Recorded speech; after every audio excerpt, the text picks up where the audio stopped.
अब इसके अंदर आपको चाहिए क्या क्या होगा, एक उन्होंने स्क्रीनिंग टेस्ट जो है 2021 से जो स्टार्ट किया था MPT जिसके नाम से 200 मार्क्स का, इसका फाइनल मेरिट में या एलोकेशन में कोई इसका रोल नहीं है, सिर्फ एक स्क्रीनिंग टेस्ट है जो आपको पास करना होता है और इसकी बेस पे आगे आप कर सकते हैं रिटर्न के लिए। इसके 200 मार्क्स हैं, 200 क्वेश्चंस होंगे, इसमें 66 जो मार्क्स होंगे इसके और 33% वाला पास है, यानी 66 जो ऑब्टेन करेगा 200 में से वो पास कंसिडर किया जाएगा। इसको बस आपने पास फेल करना होता है, इसका आपकी मेरिट से या आपकी सिलेक्शन से कोई ताल्लुक नहीं है। वो देखना चाहते हैं कि स्टूडेंट बिल्कुल ही नालायक तो नहीं जो कि पेपर में आके बैठ रहे हैं, तो बाकी थोड़ा बहुत उनको ना हो जाए वो होनी चाहिए। असल जो आपका टारगेट है that is this written exam. अगर आपका रिटन स्ट्रॉन्ग है ना, मैं आपको एक बात बता दूं, तो आपके बाकी सारी चीज़ें जो ऑटोमेटिकली जो है वो क्वालिफाई हो जाएंगी। आपने सारे का सारा अपना जो फोकस करना है रिटन के ऊपर करना है, तो रिटन को आपने मेक श्योर करना है कि आपका रिटन में मार्क्स मैक्सिमम ऑब्टेन करें, क्योंकि 1200 नंबर है रिटन का, इसमें क्वालिफाइंग मार्क्स है 650%। आपने जो है इसमें कोशिश करनी है मैक्सिमम मार्क्स लें।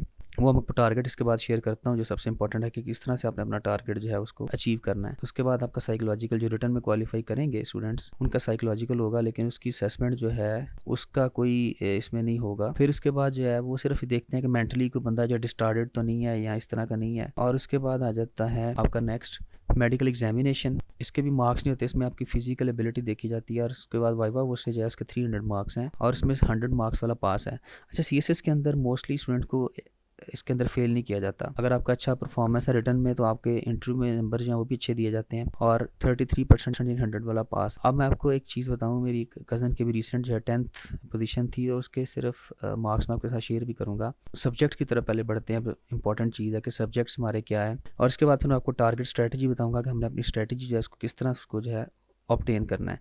अगर आप देखते हैं इसके अंदर तो इंग्लिश ऐसे का जो पेपर है ये सबसे इंपॉर्टेंट है, मैंने आपको बताया था। फिर इंग्लिश प्रेसी और कंपोजिशन यानी इंग्लिश ग्रामर का पेपर है, ये 200 मार्क्स, इनके 100 मार्क्स के दो हैं। फिर जनरल साइंस एंड एबिलिटी का 100 मार्क्स का पेपर है। फिर करंट अफेयर्स का जो है 100 मार्क्स का पेपर है। पाकिस्तान अफेयर्स 100 मार्क्स और इस्लामिक स्टडीज़ जो है इसके 100 मार्क्स हैं। तो ये 600 मार्क्स हैं। आप इनको ज़रा गौर कीजिए कि किस तरह से मार्क्स की कंपोजिशन है, फिर हम आगे बढ़ेंगे इसके बाद। ज़रा स्टूडेंट्स ये तो हो गया आपके कंपलसरी सब्जेक्ट्स 100 मार्क्स का ईच है। इंग्लिश ऐसे के अंदर ऑब्जेक्टिव नहीं होगी, बाकी सब पेपर के अंदर 20 मार्क्स का जो ऑब्जेक्टिव का पोर्शन है। पेपर पैटर्न मैं आपके साथ नेक्स्ट क्लास में शेयर करूंगा सारों के। उसके बाद ही आपके ऑप्शनल सब्जेक्ट्स हैं जो कि पाकिस्तान में इस वक्त जो है चाह रहे हैं कि ग्रुपिंग्स होती हैं। ग्रुप्स का मैं आपको बता दूं पैटर्न, ये ग्रुप 1 2 3 इनमें जो एक नेचर के या एक तरह की कैटेगरी के जो ग्रुप्स हैं उनको उन्होंने डिफरेंट सेगमेंट्स में डिवाइड किया हुआ है। लाइक ग्रुप 1 के अंदर जो हैं सब्जेक्ट्स, आप उनमें से 11 से लेके 15 तक ये सब्जेक्ट्स हैं। 200 मार्क्स का ईच सब्जेक्ट है, इसमें से आप एक सब्जेक्ट चूज़ कर सकते हैं। तो आप उन्होंने ग्रुप की शर्त दी हुई है, किसी ग्रुप में से आप जो है 200 marks from code number 11 to 15 can be opted, one subject इसमें से आप ले सकते। अगर आप ना भी लेंगे तो कोई इशू नहीं, लेकिन अगर आप लेते हैं तो एक से ज़्यादा नहीं ले सकते। यानी अकाउंटेंसी और ऑडिटिंग अगर आपने चूज़ कर लिया तो फिर आप economics, computer science, political science या इंटरनेशनल रिलेशंस नहीं रख सकते। इसमें से हम मोस्टली पॉलिटिकल साइंस को चूज़ करते हैं। इसकी रीज़न ये है कि हमने वो सब्जेक्ट चूज़ करने हैं जो हमारा PMS भी साथ तैयार हो जाए। फिर ग्रुप 2 के अंदर जो है हमारे इसी तरह 200 मार्क्स जो है कोड 16 to 17 वो कह रहा है ये 200 का है, उसमें बाकी सब्जेक्ट्स जो हैं वो 100 के हैं। आप इसमें से सिर्फ 2 सब्जेक्ट्स जो हैं 100 के ले सकते हैं या एक 200 का ले सकते हैं। यानी अगर आप फिजिक्स रख सकते हैं तो बाकी इस ग्रुप में से आप कोई भी नहीं रख सकते। लेकिन अगर आप स्टैटिस्टिक्स रखते हैं 100 का तो आप इसके साथ जियोलॉजी भी 100 का रख सकते हैं। अगर आप सिंगल 100 का भी रखना चाहते हैं तो कोई इशू नहीं, यानी इसमें से मिनिमम आप 100 का और मैक्सिमम 200 का, इससे ज़्यादा कोई नहीं रख सकते। फिर वन सब्जेक्ट ग्रुप 3 में से आप सिर्फ 100 का एक ले सकते हैं। अगर आपने बिजनेस एडमिनिस्ट्रेशन ले लिया तो आप पब्लिक एडमिनिस्ट्रेशन नहीं ले सकते, इसमें सिर्फ आपके पास कंडीशन है कि आपने 100 का लेना है। इस तरह करते हुए आपने जो है 600 पूरे करने हैं। जब आपके 600 पूरे हो जाएंगे तो आप ये ग्रुप्स हैं इनमें से आप ले सकते हैं। मैं आपको डिटेल सेंड कर दूंगा। अब आइए बढ़ते हैं सबसे इंपॉर्टेंट पार्ट, जो हमारा टारगेट क्या होगा, किस तरह हमें इसको अचीव करना है और ये कितना आसान है। सिर्फ आपने किन चीज़ों से बचना है और किस तरह अपने टारगेट को लेकर चलना है। और इंशाल्लाह ताला मैं आपको मेक श्योर करूंगा कि आप सारे इसमें सक्सेसफुल हो किसी तरीके से। सिर्फ आपने एक चीज़ अडॉप्ट करनी है, वो आपकी डिसिप्लिन और कमिटमेंट है। आपने जो है छुट्टियाँ नहीं करनी है। अगर आप चीज़ों को छोड़ेंगे, बार बार स्किप करेंगे तो फिर आपका बर्डन बढ़ता जाएगा। कंपल्सरी का टारगेट मैं आपके साथ, अच्छा इसमें मैं 2 स्लॉट्स में मैंने इसको डिवाइड किया है। एक हम टारगेट वो रखेंगे जो एवरेज स्टूडेंट के लिए होगा और एक टारगेट हम वो रखेंगे जो कि एक्सेप्शनल स्टूडेंट्स के लिए होगा। लाइक 100 मार्क्स का इंग्लिश ऐसे है, तो आप इसमें जो है अच्छे नंबर मैं इसको कंसिडर करूंगा, इसमें आप बस पास ही हो जाएं, क्योंकि ये जो कंपल्सरी सब्जेक्ट्स हैं इनके अंदर जो है पासिंग मार्क्स 40 हैं, यानी 40 नंबर वाला पास है, और जो ऑप्शनल है उसमें 33 वाला पास है। ये बात याद रखिएगा, क्योंकि इसमें कंपल्सरी का पासिंग क्राइटेरिया टफ है। लाइक इसमें से अगर आप 50 में से जो है 40 लेते हैं, अगर आप अच्छे नंबर लेते हैं तो आप चलें 50 ले लें, मैक्सिमम ज़्यादा भी ले लेते हैं स्टूडेंट्स, लेकिन आप हम इसको जो है एवरेज मार्क्स लगाते हैं। चले आपने 50 ले लिया 100 में से, और आप बहुत वीक हैं तो आपने 40 ले लिया, पास ही किया सिर्फ इसको। सेकंड नंबर पे इंग्लिश प्रेसी का पेपर है, इसमें से अगर आप एक्सेप्शनल अच्छे हैं तो 70 ले सकते हैं, लेकिन अगर आप नॉर्मल है तो आपने 60 ले लिए। General science and ability scoring subject है, इसमें आप 70 तक आराम से ले सकते हैं, क्योंकि इसमें मैथ पोर्शन है और साइंस है, छोटी छोटी टू द पॉइंट लिखना होता है, स्कोरिंग सब्जेक्ट है। लेकिन अगर आप नॉर्मल भी चलते हैं तो आपने 60 ले लिया सपोज। करंट अफेयर्स का आपका 100 मार्क्स का था, आपने चले हमने 60 ले लिए, अच्छे नंबर हैं। 50 ले लिए जो बिल्कुल आपका नॉर्मल पेपर हुआ है। पाकिस्तान फेयर्स में से आपने 65 लिए और इधर से 50 ले लिए नॉर्मल स्टूडेंट ने। और इसी तरह इस्लामिक स्टडीज़ में से आपने 70 नंबर आप ले सकते हैं अगर आप कोशिश करें। आपने ये वाला जो मैंने ब्लू से शेडेड एरिया किया हुआ इसको टारगेट अचीव करना है आपने। इस वाले को जो है ये तो हमने सिर्फ अपने जो मार्जिन पर रखा हुआ है सेविंग फेज के लिए, असल हमारा टारगेट जो है वो ये है। 385 मार्क्स आपने लिए और इधर से आप लेते हैं 320। अगर आप कंपल्सरी सब्जेक्ट्स के अगर हम कैलकुलेट करते हैं तो हमारे अच्छे नंबर बन रहे हैं 385 और जो हमारे बैड या एवरेज नंबर बन रहे हैं वो 320 हैं। हमने इससे नीचे नहीं जाना और इससे जो है हमने इसको टारगेट को अपने सामने रखना है। तो इंशाल्लाह इसके दरमियान में अगर हम फॉल करेंगे मैं आपको बताता हूँ उसका रिजल्ट क्या निकलेगा। और सेकंड एक और इसमें एक प्लस पॉइंट वो ये है कि ये सब्जेक्ट नंबर 3, 4 और 5 ये जो 3 सब्जेक्ट्स हैं जनरल साइंस, करंट अफेयर्स और पाकिस्तान अफेयर्स, इन तीनों का एग्रीगेट जो होता है काउंट होता है। लाइक इन तीनों को मिला के आप 120 ले लेते हैं तो आप तीनों में पास हो जाते हैं।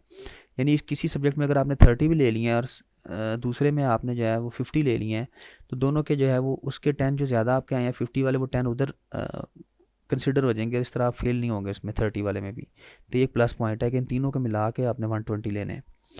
अब ऑप्शनल सब्जेक्ट की तरफ अगर हम चलते हैं तो पॉलिटिकल साइंस जो है 200 मार्क्स का, इसमें आप पेपर 1 और पेपर 2 में 70 लेते हैं तो अच्छे नंबर हैं। एवरेज अगर आप लेते हैं तो 65 130 आ गया आपके। क्रिमिनोलॉजी में आप ले रहे हैं 100 में से 70 अच्छे नंबर, 60 जो है नॉर्मल नंबर। पंजाबी के अंदर आप 80 तक आराम से ले सकते हैं, पंजाबी बहुत स्कोरिंग है। और अगर आप नॉर्मल लेते हैं तो आप 70 ले गए। फिर इसी तरह आपने हिस्ट्री के अंदर कोई भी हिस्ट्री आप चूज़ कर सकते हैं, मैं आपको ऑप्शन दूंगा उसमें 65 और पुअर मार्क्स जो है 60 हो गए। जेंडर स्टडीज़ 100 में से आप 65 ले सकते हैं बड़े आराम से और 60 भी ले सकते हैं अगर आपका पेपर अच्छा नहीं होता। तो यहाँ पे बन गए ये 380 मार्क्स, बैड मार्क्स और अच्छे मार्क्स बन गए 420। अच्छा एक मज़े की बात बताता हूँ आपको, यहाँ पे देखें आपने ये 2 मार्क्स लिए 420 और 385 तो आपका एग्रीगेट बन गया 805 रिटर्न में। तो अभी जो मेरी कज़न ने टॉप किया था, टॉप 10 में थी, उसके 733 मार्क्स थे रिटर्न में। तो आपके कितने आ रहे हैं 805। अगर आप इससे कम भी लेते हैं देखें आप आसानी के साथ जो है 750 तक जा सकते हैं। ये देखें 805 सिर्फ रिटर्न के बन रहे हैं और उसने 150 लिए इंटरव्यू में, 833 पे 10th पोजीशन थी। और यहाँ पे आप देखते हैं 700 भी अगर आप लेते हैं बैड मार्क्स लेके भी आपके 700 पे आपको मैं बताता हूँ कि आपकी मर्ज़ी का ग्रुप मिल जाता है। तो ये देखें कितना आसान है। सिर्फ और सिर्फ आपने कोशिश करनी है ये 2 पेपर जो है ना इंग्लिश के, यहाँ पे आपने ड्रॉप नहीं होना, बाकी पेपर आपको कुछ नहीं कहेंगे। सिर्फ यहाँ पे आपकी किस्मत का जो सिक्का चलना है ना इन 2 पेपर्स के अंदर है। और बहुत दफ़ा बहुत अच्छी तैयारी के बावजूद भी इंसान गिर जाता है, इसमें अल्लाह ताला की तरफ से होता है। लेकिन आपने इन चीज़ों को बॉदर किए बगैर अपना टारगेट जो रखना है इंशाल्लाह ताला मैं आपको बताऊँगा किस तरह आपने सेफ खेलना है, क्योंकि इंग्लिश ऐसे में मैंने बहुत रिसर्च की है इस चीज़ को लेके। ये तो हो गया आपका टारगेट और इसको इंशाल्लाह ताला हम अचीव भी करेंगे। तो अब हम चलते हैं थोड़ा सा नेक्स्ट सेगमेंट की तरफ कि हमारा प्लान क्या होगा। टाइम टेबल जो हमने अपना ब्रेकअप बनाया है सेशन को लेके 4+1 मंथ एक्स्ट्रा हम इसमें देंगे। अच्छा ओरिएंटेशन क्लास तो आज हमारी हो गई। नवंबर के अंदर हम स्टार्ट किस तरह से करते हैं, हम सबसे पहले इंग्लिश ग्रामर और ट्रांसलेशन से स्टार्ट लेते हैं। इन सब्जेक्ट्स का मैं आपको बताता हूँ मैंने क्या तरीक़ाकार प्लान किया हुआ है ताकि जो एवरेज स्टूडेंट्स हैं या जो बिलो एवरेज हैं वो भी इंशाल्लाह बड़ी आसानी से सीख जाते हैं। जैसा कि अगर आप देखते हैं मैंने इंग्लिश में यहाँ से स्टार्ट करता हूँ, आपके सामने डेमो देता हूँ। ये मैंने एक्सरसाइजेज डिज़ाइन की हुई हैं, ये मेरी दिन रात की कोशिश है इस चीज़ को लेकर ताकि बच्चे देखें दिस और दैट से मैं स्टार्ट ले रहा हूँ ताकि बच्चे बिल्कुल एक दफ़ा फाउंडेशन कोर्स से गुजरें। फिर हम करते करते आहिस्ता आहिस्ता जो है हम आगे बढ़ते जाते हैं और डिफरेंट तरह के फ़िक्रे करने के बाद हम पहुंचते हैं फिर टेंसेस के ऊपर। फिर टेंसेस करने के बाद हम डायरेक्ट इनडायरेक्ट पैसिवाइज एक्टिवाइज करने के बाद फिर हम चलते हैं आहिस्ता आहिस्ता। फिर मैं बच्चों को लेके आता हूँ प्रेसी राइटिंग की तरफ और ट्रांसलेशन पैसेजेस की तरफ ताकि जो है बच्चे फिर जब अपने पाँव पे खड़े हो जाते हैं इंग्लिश लिखना सीख जाते हैं तो फिर वो आगे बढ़ते हैं। और साथ साथ इस तरह हम होमवर्क की जो एक्सरसाइज है उनको वैल्यूशन करके मैं चेक करके बच्चों को फिर वापस करता रहता हूँ। वो मुझे स्क्रीनशॉट या अपना PDF सेंड कर देते हैं। तो इस तरह आपको जो है ये भी बहुत ज़्यादा इसमें सहूलत हो जाती है। सेकेंडली फिर हमने जो पाक फेयर्स और बाकी सब्जेक्ट्स हैं उनके मैंने सारे जो नोट्स हैं वो प्रिपेयर किए हुए हैं। स्कोरिंग नोट्स, मुख्तलिफ सोर्सेज को कंपाइल करके यहाँ से आपकी सारी एफर्ट जो है वो बच जाती है, ताकि आपको जो है वो टाइम सिर्फ याद करने पे, ये सबसे बड़ा बेनिफिट उन बच्चों के लिए जो जॉब कर रहे हैं, जो जिनके पास टाइम ही नहीं बचता मुख्तलिफ किताबें पढ़ने का, चीज़ों को देखने का, तो उनके लिए मैंने ये सारा काम यहाँ पे कर दिया, ताकि बच्चे जो हैं सिर्फ नोट्स पकड़ें, लेक्चर सुने, 10 मिनट में अपना टॉपिक तैयार करके वो जाएँ। जनरल साइंस एंड एबिलिटी है, मैथ पोर्शन भी डेली का करते हैं, प्लस साइंस का एक टॉपिक करते हैं। बेसिक्स कॉन्सेप्ट जो मैथ के मैं बच्चों के साथ क्लियर करता हूँ, तो अल्हम्दुलिल्लाह बच्चों की तैयारी इस तरह बहुत अच्छी हो जाती है। डेली के हम 4 सब्जेक्ट्स लेके चलते हैं। करंट अफेयर्स जो है मैंने ये बात के लिए रखा हुआ है, क्योंकि करंट अफेयर, पाकिस्तान अफेयर्स और इंग्लिश ऐसे जो है ये तीनों आपस में एक ही हैं। फिर इस तरह इस्लामिक स्टडीज़ है, इसके मैंने ये 18-20 टॉपिक्स निकाले हैं। पहले हम इनको ख़त्म करते हैं, इससे बच्चे की जो है तैयारी काफ़ी बेहतर हो जाती है। सारे मैंने अपने ओरिजिनल नोट्स में से दोबारा नीट करके बच्चों के लिए बनाए हैं, देखें, ताकि बच्चे आराम से यहाँ से तैयारी कर सकें। और जो टॉप बुक्स हैं मार्केट में, उनसे लेके मैंने ये सारे नोट्स या सोर्सेज हैं उनसे तैयार किए हैं बच्चों के लिए। तो आपको देखें बहुत ज़्यादा आपका जर्नी जो आसान हो जाता है।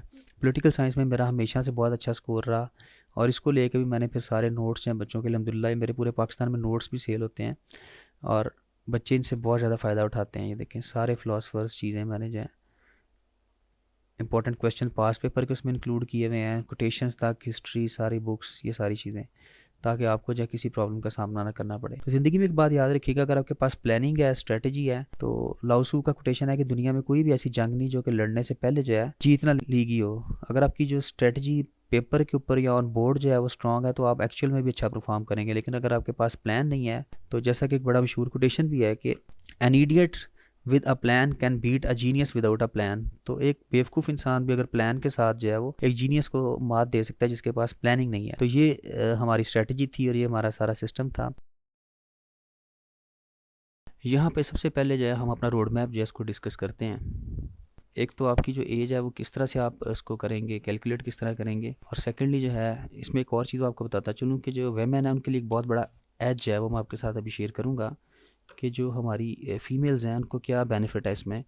That is very important. इसलिए लड़कियां जहाँ बहुत ज़्यादा आगे आ रही हैं, उसकी मैं रीज़न आपके साथ शेयर करता हूँ। फिर ग्रुप्स में आपके साथ शेयर करूँगा, सब्जेक्ट्स, टारगेट किस तरह से हम अचीव करेंगे, जो सबसे इंपॉर्टेंट है, हमारी स्ट्रेटजी क्या होगी इस सेशन को लेकर। सबसे पहले तो यह है कि वेमेन के लिए 10% जो कोटा है वो रिजर्व कर दिया गया है, कि आपका जो है पंजाब का लाइक 50% कोटा है, उसमें से 10% सीट्स वेमेन के लिए जो है उनको स्पेयर किया गया है। तो इसलिए आपका चांसेस या सिलेक्शन के बहुत ज़्यादा बढ़ जाते हैं, यानी वो आपका हिस्सा है, आप उनमें से जो है मेल काउंटर पार्ट जो है उनको नहीं ले सकते उस शेयर को, तो एक लाइन शेयर बन जाता है। इस लिहाज से अगर हम देखते हैं तो बहुत बड़ी चीज़ है कि आपको जो है चांस मिल जाता है अपनी एलोकेशन जो है उसको इंश्योर करने के लिए। फिर इसके बाद आ जाता है जी एज एंड एकेडमिक क्वालिफिकेशन। तो आपकी एज जो है 21 ईयर से कम ना और मोर देन 30 ईयर्स, यानी 30 से एक्सीड ना करे। अब ये जो नेक्स्ट 2026 की अटैम्प्ट आ रही है, क्योंकि 2025 तो गुजर चुका है, जो 2026 की अटैम्प्ट है उसके लिए आपको जो है किस तरह से प्लान करना होगा, मैं आपको एज कैलकुलेशन का सिंपल सा बता देता हूँ कि जो स्टूडेंट्स जो हैं पैदा हुए हैं 2 जनवरी 2005 या उसके बाद, वो जो है एलिजिबल नहीं होंगे, क्योंकि उनकी उम्र जो है 20 साल 11 माह और 29 दिन बन रही है। और जो स्टूडेंट 1 जनवरी 2005 को जो है पैदा हुआ है, वो एलिजिबल होगा 2026 के अटैम्प्ट के लिए, या उसके जो है पहले पैदा हुआ है। तो 2 जनवरी 2005 या इसके बाद पैदा होने वाले स्टूडेंट्स एलिजिबल नहीं है, क्योंकि वो अभी अंडर एज है 2026 की अटैम्प्ट के लिए। और जो स्टूडेंट्स पैदा हुए हैं 31 दिसंबर 1995 जिनके साथ लगा हुआ है डेट ऑफ बर्थ में, वो एलिजिबल नहीं है। और इसी तरह 2 जनवरी जो है 2005, इससे पीछे वाले जो हैं वो एलिजिबल हैं 1995 तक। और एक और चीज़ आपको बता दूं, अगर आपके पास गवर्नमेंट जॉब है तो फिर आपको 2 ईयर्स की रिलैक्सेशन मिलेगी। और रिलैक्सेशन किस तरह से कैलकुलेट होगी, आप समझ लें कि आपकी एज के अंदर इसी तरह 2 साल का मजीद इजाफा हो जाएगा। वो अगर कोई स्पेशल स्टूडेंट हुआ तो उसको मैं डिस्कस करूँगा इस हवाले से। अच्छा, नेक्स्ट अगर हम देखते हैं एकेडमिक क्वालिफिकेशन के लिहाज से, तो जो स्टूडेंट जिसने ग्रेजुएशन किया हुआ है, किसी भी लेवल पर ग्रेजुएशन होना चाहिए या इसके इक्विवेलेंट कोई भी चीज़ है, लाइक बीकॉम है, बीएस है, कुछ भी है, तो आपकी 14 ईयर्स एजुकेशन एटलीस्ट होनी चाहिए। और इसमें आपका जो है 2nd डिवीज़न से कम ना हो, या ग्रेड सी। 3rd डिवीज़न वाले जो है अप्लाई नहीं कर सकेंगे। हाँ, अगर आपकी ग्रेजुएशन में 3rd डिवीज़न है, मास्टर्स में आप जो है 2nd डिवीज़न जो है अटेन कर लेते हैं, then you are again eligible to apply. फिर सेकेंडली ये है कि बाद स्टूडेंट्स इस तरह के होते हैं बीएस प्रोग्राम में जिनका सारा होमवर्क वगैरह हो चुका होता है, यानी पेपर्स वगैरह हो चुके हैं, एग्जाम डिग्री आने में टाइम होता है, आपका मेजर वर्क गुजर चुका है। तो वो स्टूडेंट जो हैं जो कि अभी रिक्वायर्ड डिग्री इनके पास नहीं है कट ऑफ डेट से पहले, तो उन्हें जो है एक सर्टिफिकेट देना पड़ेगा अपने इंस्टीट्यूट से, और उसके अंदर ये बताया जाएगा कि जो रिक्वायरमेंट्स हैं उस डिग्री की वो पूरी हो चुकी हैं, पास कर लिया एग्जामिनेशन, कट ऑफ डेट से पहले पहले। सिर्फ वो जो है उसके लिए फिर डिग्री जो है उसका वेट है, और वो फाइनल रिजल्ट से, यानी आपको उसमें 1-1.5 साल मिल जाएगा। फाइनल रिजल्ट डिक्लेयर होने से पहले कमीशन के पास आपको सबमिट करवाना होगा। तो एक बड़ी अच्छी ऑप्शन है आपके पास कि आप जो है बाद में भी जो है इसको सबमिट करवा सकते हैं इस हवाले से।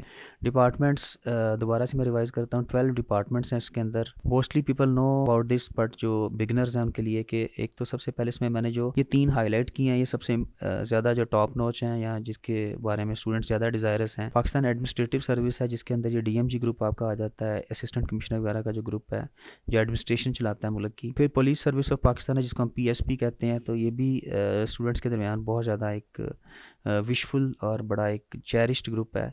ऑर्डर ऑफ द डे या इन ऑर्डर नहीं है, लेकिन फिर भी एक अच्छा ग्रुप है। दैन उसके बाद फिर कॉमर्स एंड ट्रेड ग्रुप है, इंफॉर्मेशन ग्रुप है, इनलैंड रेवेन्यू ग्रुप है, military lands and cantonment group है, ऑफिस मैनेजमेंट ग्रुप है, Pakistan audit and accounts service है, पाकिस्तान कस्टम सर्विस है, पोस्टल ग्रुप है और रेलवेज है। 12 ग्रुप्स हैं जिसके अंदर आपकी 17 स्केल में पोस्टिंग होगी, और आपको जो है पर्क्स एंड प्रिविलेजेस मिलेंगे सब डिपार्टमेंट्स में। और आपकी जो सिलेक्शन है वो डिपेंड करती है आपकी 2 चीज़ों पे। एक तो आपका जो मेरिट है, आप कहाँ पे फॉल करते हैं। आप पहले चॉइस देते हैं, अपनी प्रेफरेंस शो करते हैं। फॉर एग्जाम्पल अगर 50 बच्चे हैं, उन्होंने टॉप पे जो है रखा हुआ पुलिस सर्विस ऑफ पाकिस्तान को, तो उन 50 में से अगर 20 सीट्स हैं, तो 20 सीट्स जो हैं उनमें से देखा जाएगा किसका मेरिट जो है वो फॉल कर रहा है। तो जिसका मेरिट फॉल कर रहा होगा उसी को जो है वो पहले चांस दिया जाएगा। अगर 20 ऊपर वाले जो बच्चे हैं जिनके मेरिट्स मार्क्स ज़्यादा थे, अगर वो पूरे हो जाते हैं, फिर जो 21वां बच्चा है अगर उसने पुलिस सर्विस ऑफ पाकिस्तान लिखा हुआ है तो उसको वो नहीं मिलेगी। जो दूसरे नंबर पे उसने ऑप्शन रखी थी फिर उसको वो मिल जाएगा। तो ये आपका सारे का सारा जो है डिपेंड करता है मेरिट पे। और दूसरा आपका डिपेंड करता है प्रोविंशियल कोटा पे, कि आपका प्रोविंशियल कोटा जो है वो कितना है। अगर आपका लाइक आप ट्राइबल एरिया से हैं या आप बलूचिस्तान से हैं, सिंध से हैं, तो आपके पास सिलेक्शन के चांसेस बहुत ज़्यादा बढ़ जाते हैं, क्योंकि वहाँ पे जो है स्टूडेंट्स के दौरान कंपटीशन कम होता है as compared to Punjab. CSS मैं आपको बता रहा हूँ बहुत ज़्यादा आसान है, बिल्कुल भी मुश्किल नहीं है। और मैंने इंशाल्लाह ताला इस चीज़ को अपने 15-20 साल के एक्सपीरियंस के बाद ये चीज़ों को जो है इतना आसान कर दिया बच्चों के लिए, आपको जो है इंशाल्लाह ताला किसी भी चीज़ में प्रॉब्लम नहीं आएगा। बस आपने एक चीज़ कोशिश करनी है, मैं फिर बता रहा हूँ कि हम अपने टास्क के साथ, अपनी चीज़ों के साथ कमिटेड रहेंगे। आपने डेली का बस 1-2 घंटे निकालने। स्टडी के लिए मैं आपसे ये नहीं कह रहा आप 10 घंटे पढ़ें, 12 घंटे पढ़ें। अगर आप एक्स्ट्रा पढ़ते हैं तो वो आपके वेल एंड गुड है, लेकिन जो जॉब होल्डर्स हैं जिनके पास टाइम नहीं है, वो भी इसको बड़े आराम से करेंगे। क्योंकि ब्रूसली का एक बड़ा प्यारा कोट है, वो कहता है कि मैं उस शख्स से नहीं डरता जिसको जो है जिसने 700 किक्स जो है प्रैक्टिस की है 1 टाइम, बल्कि मैं उस शख्स से डरता हूँ कि जिसने एक किक को जो है 700 टाइम्स जो प्रैक्टिस किया है। तो आप अगर रूटीन के साथ किसी काम को करते हैं तब उसके रिजल्ट्स जो हैं फिर आपके सामने जो है आना शुरू होते हैं। तो ये हमारा आज का रोड मैप था और ये सारी स्ट्रेटजी थी। अब अगर आप इसका बारे में कोई क्वेश्चन करना चाहते हैं देन यू आर वेलकम।